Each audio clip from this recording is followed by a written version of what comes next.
इंसान के लिए इतनी मोहब्बत करने वाले साथी से अलग कितनी मुश्किल है, कोई नहीं समझ सकता। मैंने कल जो कुछ कहा उसके लिए माफी चाहता हूँ।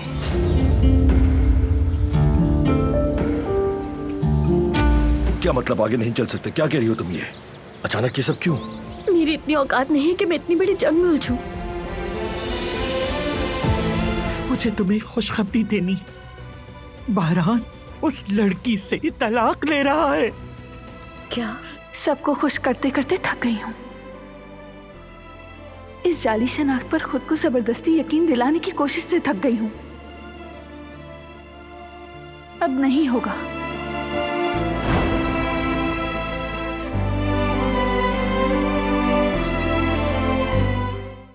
वो कहानियाँ अधूरी जो न हो सकेगी पूरी, उन्हें मैं भी क्यों सुनाऊं, उन्हें तुम भी क्यों सुना